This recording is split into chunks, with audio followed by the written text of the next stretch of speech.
Hello, and welcome to a webinar about gender equality, diversity, and equal terms, and sustainability. These are two of KTH's 4 pillars. My name is Erica Dawn Egan. I am a sustainability strategist at KTH Sustainability Office, and I'm very excited about the discussion today. I'm also very excited to have with us Professor Anna Wall, who is also Vice President for Gender Equality and Values at KTH. And it's also very special to have a student here with us today. Amina Ben Sabra, welcome.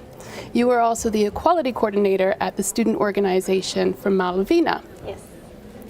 Anna, could you just quickly tell us more about your role as a Vice President at KTH? As a Vice President, I drive the work for change at KTH in the whole organization. So it's very much about gender equality, diversity, inclusion in a lot of dimensions. As well as our core business and our operations. Yes. We have a lot of employees, we have a lot of students, so this is a large job. Yes, and it it's is. good that there's people helping. It involves a lot of people, of course. I'm not alone. No, you're not alone, No. but it should involve a lot of people. Yeah. And Amina, you were a student here at KTH. Can you tell us about your program and how long you've been here? Yes, I am studying my 5th year at KTH and I'm doing my 2nd year of my master in medical biotechnology. Medical biotechnology. Yes. So this is your last year at KTH. Yes. So you have lots of experience from your years as a student here to share with us today. I hope so. That is great. I'm looking forward to this a lot. Just before we start, I have a few housekeeping items for you at home. We're going to be dividing this discussion into 3 parts. First, I'm going to do a brief overview of sustainability at KTH before we go back to Anna, who's going to talk to us about how she works with gender equality, diversity, and equal terms at KTH. Then we're going to get your student perspective about how it's been at KTH and where we're going to be moving forward. Behind the scenes, we have our colleague, Ro Pitas. Ro is going to be looking at the questions that I'm hoping you are going to be posing in the question function in your webinar. Please ask questions as you think of them. We'll be collecting them, and then there will be a time at the very end for us to lift your questions live. All right, let's go. Sustainable, equal, and climate neutral. The picture that you're seeing in front of you now are the words that summarize KTH's ambitions. KTH Sustainability Office, where I work, works with integrating sustainability into KTH's education, research, collaborations, as well as our daily operations. KTH has an environmental management system, and this system is certified according to the international standard ISO 14001. The system is designed to progressively minimize our negative impacts while reinforcing our positive impacts. We continually monitor the health of our management system. We also follow it up to make continual improvements. One thing that is a red thread through all of our sustainability work is equality, which is why we're here to kind of lift that today. During your years at KTH, you will come in contact with many engaged, passionate students, teachers, researchers, professionals, as well as industry partners. This collaboration is a basic prerequisite for building strong, prosperous societies and a sustainable future. We believe at KTH that our students are our future. At KTH, we aim to integrate sustainability and equality into all of our program levels so that our students have the capacity and the readiness to be sustainability leaders when they graduate from here and all throughout their career. You will learn more about some of the organizations or one specific organization, Malvina, but students do have the opportunity to participate in student organizations that are connected to sustainability and inclusiveness. Some of these are Malvina, we have climate students, we also have KTH Students for Sustainability. Many of these organizations work with us at central administrations on different projects concerning equality, food waste, also communication. As you know, this is important for the future of society. we know that the world has ambitions. In front of you, you will see the Agenda 23. In 2015, all member states of the UN adopted the 17 Sustainable Development Goals. The goals are part of Agenda 2030, which have set out a 15-year plan to achieve headway in sustainable development. It has been called a call to action for all countries, for people, for planet, and for prosperity. On the next slide, you will see that we've highlighted Goal 5 of the SDGs, gender equality, and Goal 10, reduced inequalities. While the goals are indivisible and should be seen as a whole, it is important to understand the links between all of the goals. Understanding the links between gender inequality, diversity, and sustainability aids in taking definitive action.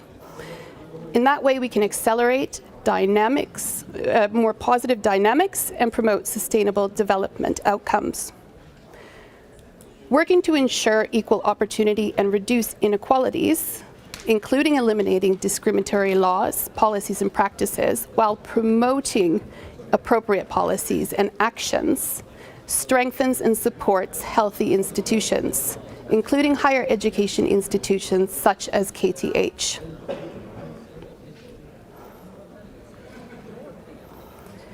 As we briefly mentioned before, KTH's activities in these is based on 4 pillars. We have sustainability, equality, internationalization, and digitalization. As Sweden's largest technical university, we have a special responsibility to develop and disseminate knowledge, innovations, technology that are needed to promote a sustainable development. Our education and our research can and should contribute to better living conditions and a just societal development. I believe that it is this conviction and systematic focus that has laid the ground for KTH's ranking in the THE Higher Impact Rankings for Sustainability, where we are currently placed 41st in the world. It is also thanks to leadership in these areas. There are vice presidents dedicated to equality and sustainability at KTH, and this is unique. We are here today with Anna Wahl. You are the dedicated leader and vice president for gender and equal terms at KTH. I think we're all very interested to learn a little bit more about your path to becoming the vice president here at KTH. Well, it's from my own research. I'm a professor in gender organization and management, so I've been studying gender inequality and inequalities, I would say, my whole professional life. So I know a lot about the dynamics behind inequality, but also studied how to actually change things and to challenge these inequalities. It's about structures, it's about culture, it's about power, and all of this I can bring into my work as a vice president and driving change at KTH. So I actually lean on a lot of research and knowledge when I sort of perform this in practice. In practice. Mm.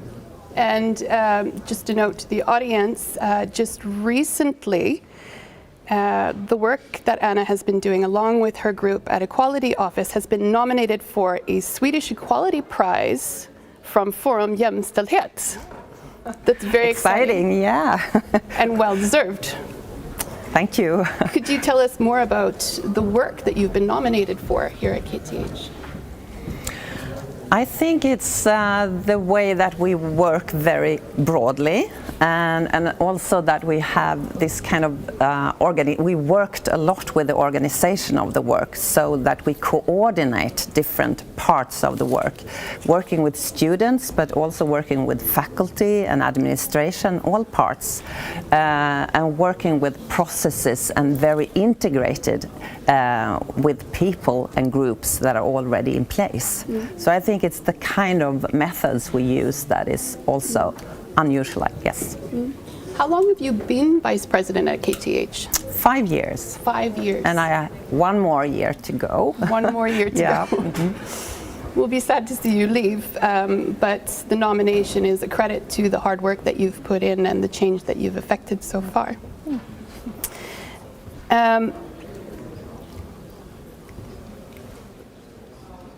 You've been focusing a lot on educational initiatives here at KTH. Can you tell us what impact the knowledge of equality and diversity has for education for our future engineers? Well, we're just about to start this work to integrate content-wise knowledge about what gender equality, diversity, inclusion really means, and also how students can understand what inequality is and how that is expressed in society and in organizations, in research, in work life. So we want to give students kind of the basic knowledge to find out more for themselves and to include that into their studies in whatever program they take. So this is a work we do now together with the sort of education organization here, that all students actually should have this kind of small module of gender equality and diversity into their programs, so they know more. So every student that comes to KTH will have this module in some part of their... Yes, in some part of the program, and it goes for all 3 levels that we have, also the PhD students and for the... So it works the same way as that we've been integrating sustainability into all levels. And we actually use that quite a lot, because as you just showed us the image of the goal 5 and 10, they are already there. So if we sort of have integrated sustainability into our programs, it's very easy. You could find the entrance into knowledge about gender equality and reduced inequalities overall through the sustainability goals. And that's the way we have worked with the teachers, for them to see where to go and where the entrance is to this kind of knowledge.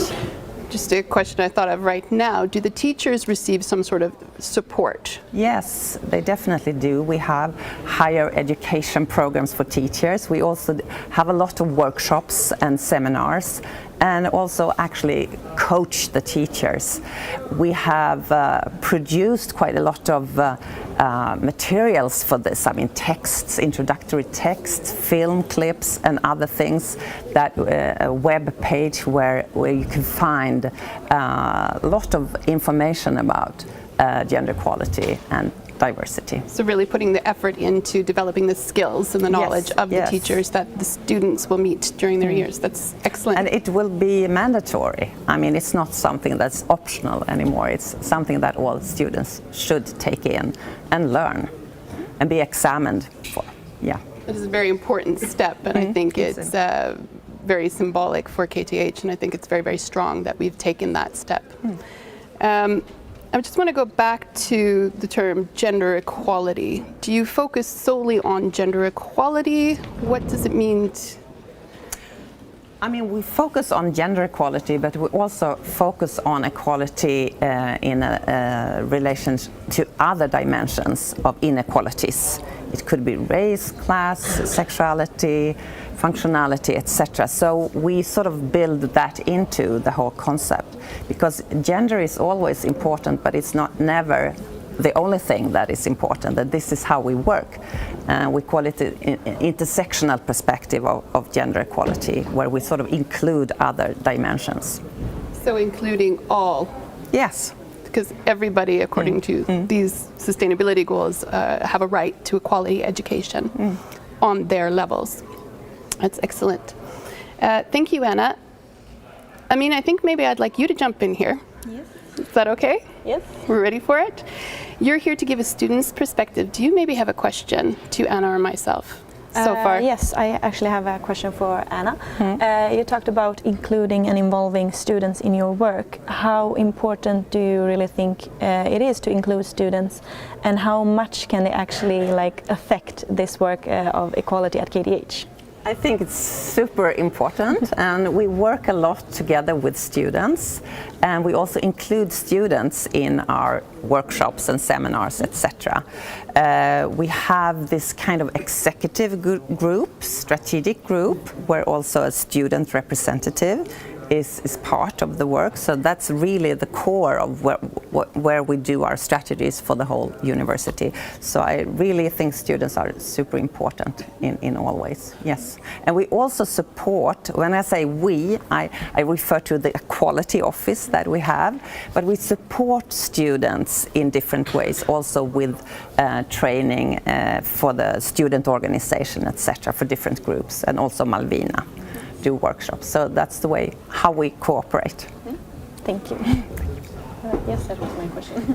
I think it's very important as well to include the students. For one thing, you're on the floor and see different things and hear different things than what we do. And it's important to have those eyes and ears. It's been invaluable when we've been creating our objectives and our policies as well moving forward. Amina, maybe we can ask you why you think it's important that students get involved. Well, I think working with JML, as we call it here at KTH, or equality question, it's a given. It's something that affects all of us. And students are like part of KTH, so they spend most of their time here, and they will see, maybe not all, but some will see these inequalities, and these are like the rights of every student, and these are questions they will actually also work with later when they graduate from KTH. So it's questions that we actually value and we need to talk about more in the society. So if we can start here at KTH and then educate the leaders of the future, we will get more like inclusion in workspaces, and the society will just become better. Mm-hmm. You're obviously very, very passionate about this. You're also very engaged here at KTH. Can you tell us a little bit more about how you've channeled your engagement? Yes, I have been part of like equality associations, and right now I am the equality coordinator at Malvina. So yeah, I get to work with the school and with students in these kind of questions. Yeah. So could you you're going to see now a picture of Malvina. Yes. I see you in the picture here. Yes, this is a picture of our board. Yes. At Malvina, and Malvina is a network for females and non-binary at KTH. We have around 2,000 unique members, and we organize business and social events for our members to get like a closer connection to the female non-binary students at KTH, but we also introduce them to the work life and different companies. So we value equality and gender equality very much at Malvina, and we actually offer support if there happens to be like any inequalities at KTH. We can help you get in contact with the right persons, or just if you want someone to talk to or don't know what to do if there has been inequality or discrimination at KTH. There's 2,000 female and non-binary members. Is these current students, or is it also alumni that have been through KTH before? I'm not really sure about the number, but I think some of them are alumni, but we get like more students every year, so I would say around like 2,000 students. You do have the benefit of alumni who have gone through KTH, or also out in their careers in the work life to get more experience and feedback from. That's excellent. So 2,000 students about, there's more coming in. If the people that are watching today are interested in getting involved in Malvina, how would they get involved? Well, if they become members, every female or non-binary can become a member. It's a free membership, so they just go to our webpage. So you should be seeing the webpage, Instagram and Facebook now. Yeah, if you just like use these QR codes or like search for Malvina KTH, you will come to our webpage, and then you can join to become a member, and then we will send out information about our events and what Malvina does. Is there an upcoming event that they can look forward to next term? Next term in the spring, I know we have like pottery classes. Pottery classes? Yeah, so we're gonna like make pottery together, but we also have like many events with like different companies and such. So we have, I know, one event with Bond Touch. We're gonna do like with a diversity theme. with another association here at KTH, Bright, because we want to show that we really care about equality, gender equality and diversity here at KTH. So That sounds, I hope we'll get many new members this spring. I'm sure you will, and I'm sure you can look it up when you're at home to find more about how you can get involved in the exciting opportunities that are there at Malvina for you. So we've heard about your time as a student here. I kind of want to go back and reminisce with you, Anna, about your time as a student. Were you involved in student organizations? Not really, but I was very involved in feminism and feminist thinking, because I wrote my master thesis with a gender perspective, and that was quite unusual in the early 80s. So I was kind of pioneering there, and it was really like opening up a new world that I'm still living in, you know, and it has developed so much when it comes to research from the early 80s to now. There is so much knowledge around, and this is important for all students also to know, that there is a lot of research and knowledge. This is a knowledge area. It's not only something that you're sort of active in because of ideology. It's also very much about knowledge and awareness, and this is what universities can contribute with. So, Did you have that support when you were a student? not really, no, but I had peers, so I had other students, but we were sort of, it was hard to get supervision at that time at the university I went to, but I could find there were networks in the early 80s of researchers from different disciplines that could actually help us get through, and that was very valuable to me. So already then it was really important with these research networks to me. Yeah. So that maybe has been in the back of your mind as you've been building quality office and support systems here at KTH. Yes, we know quite a lot about how to work for change, as I said, and we should use the methods that we know of, also from research, that we know how to achieve changes, and also how to handle resistance against change. There's always resistance if you try to change something, and this is something that you can sort of learn how to handle. So this is also something we teach now at university, at KTH, when it comes to teachers that are going to bring this into their programs. It's good that they feel very secure in their role as teachers. I think it's very, very important to have that sort of sense of security and support behind you when you're working with these issues. Thank you very much for giving us the benefit of your knowledge and your experience. Behind the scenes, we've had Ro. Ro has been looking at your questions and answering a few. Ro has also picked out a few of the questions that I'm now going to ask Anna and Amina. So let's see what you are curious to know about.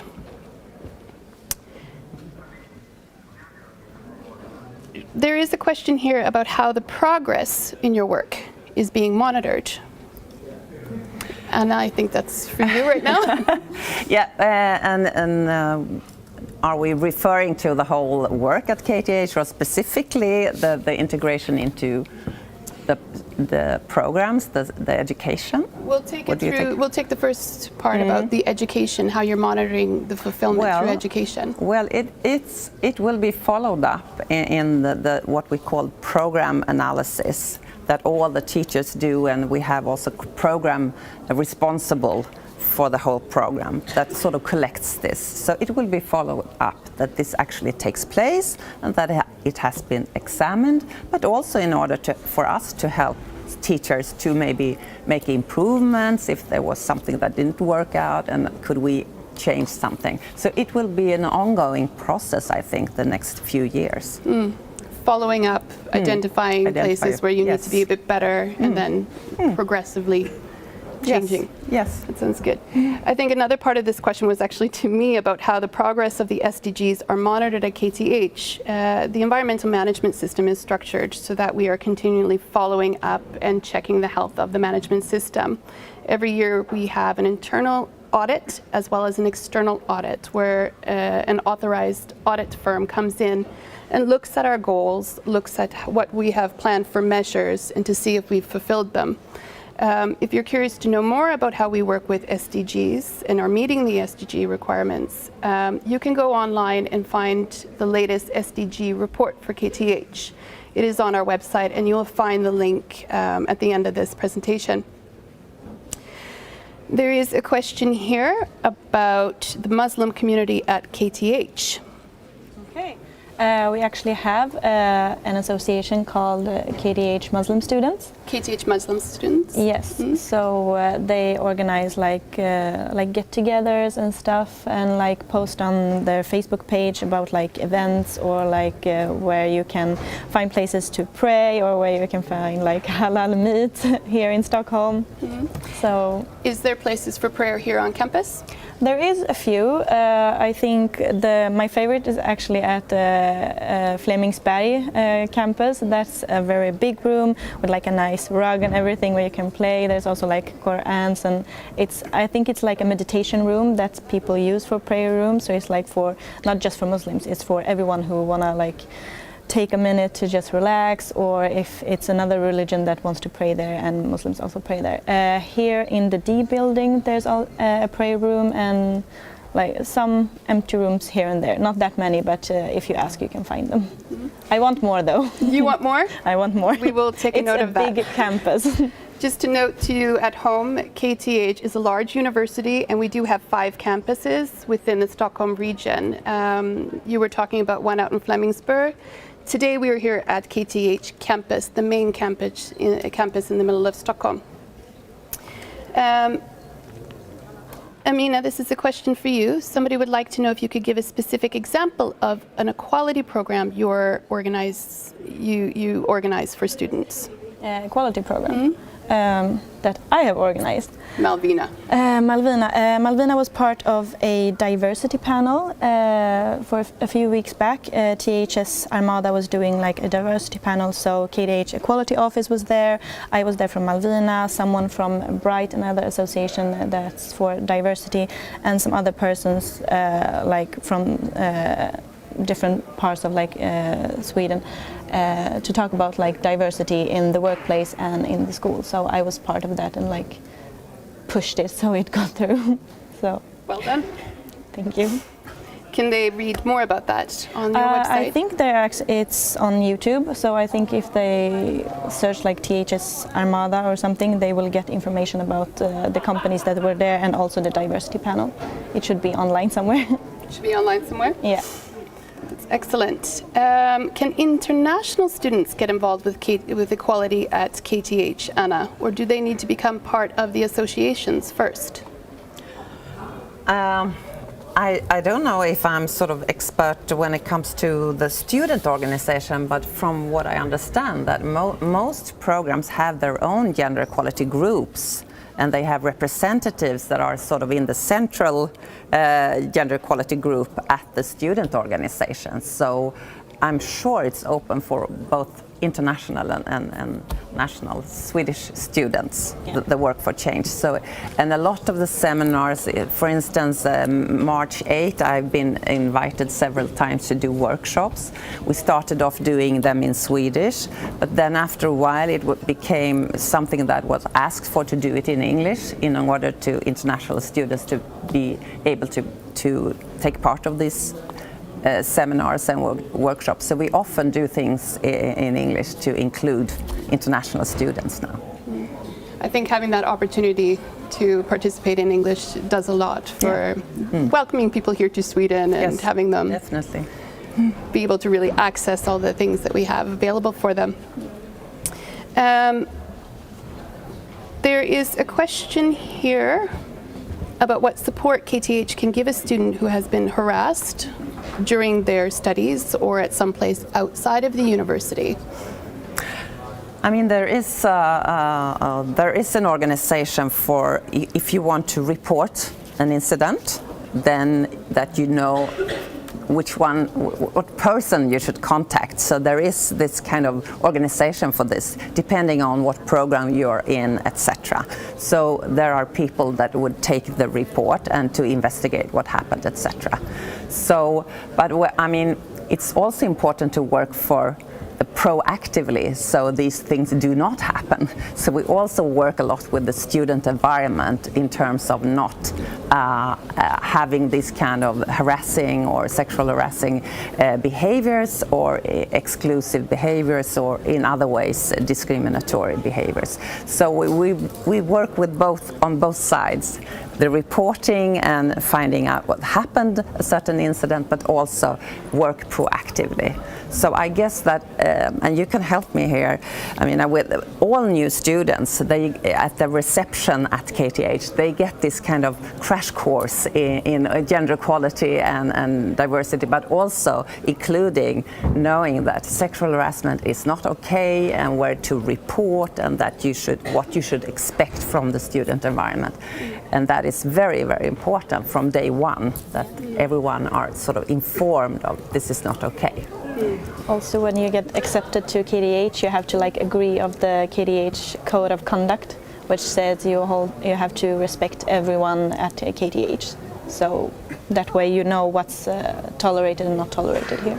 Okay, so when new students arrive at KTH, they will receive a package with information about the KTH's official code of conduct. I think it's online, you have been accepted to KTH and there's you do accept your place and then it's the code of conduct somewhere there, I think. Code of conduct. Yeah. And then they'll also receive information on introductionary days, the receptions, where they will be introduced to Anna Wahl, Equality Office, and the work that they're doing and what is expected. And if something happens, the steps they need to take and the support they will have. And we are also conducting a study where we find out whether sexual harassment happens and in what way, etc. So it's being done now in all universities in Sweden, but we also have data from KTH that will be analyzed. So that in that way we will know more about the problem that we have and in what ways we should work proactively. I'd like to go back to the term diversity. There's a question here about how we have focused, but you have explained that it's not just a focus on gender equality, but how does KTH address the problem of diversity and ethnic diversity at KTH? You've mentioned that there are rooms that are safe for prayer. Is there any other examples of how we work? I mean, we give seminars with sort of anti-racism. Also, I mean, it's also a thing about knowledge and awareness. So this is seminars we give, but also that according to the Swedish law of discrimination, there are 7 grounds for discrimination. So the thing that we said about reporting something could also be in relation to ethnicity, sexuality, or some other dimension, to get it investigated and reported. So it goes for all the 7 grounds for discrimination. You were talking about the Muslim community. Do you know if there are other communities or networks for non-binary people, for example? Not that I heard of, not as an association, I think. I mean, Malvina is for non-binary, and we also have a Christian association. But yeah, I don't know, we have different associations, but I don't know if we have more diversity in that way. Yeah, we also have an Indian. I don't know if yes, it's an association who do Indian traditions and celebrations and stuff together. KTH was part of the Academic Pride last year, so taking care of the LGBT issues and being active in that. So that was one important thing. Is that the Stockholm Pride Week? Yes. So that was the part was called Academic Pride, and Academic that was, Pride. I think KTH was hosting that. That's excellent. There are a few comments, and I think it would be nice for you to hear these comments as well, that there's a thumbs up to you for sustainability and equality, working with sustainability and inequality issues that are affecting our communities, and that the viewer is in love with your focus on sustainability and equality. Thank you. Excellent. Another comment from a student is that they are so glad that there is equal opportunity at KTH. They feel that it is very important for all communities, especially the connection between sustainability and equality. They loved this. Oh, great. So thank you very much for being part of this today and fielding the questions. I think that is about all the time we have for today. It's been very, very interesting. And I thank you very much for speaking with us today. And to all of you viewers for participating in and posing your questions.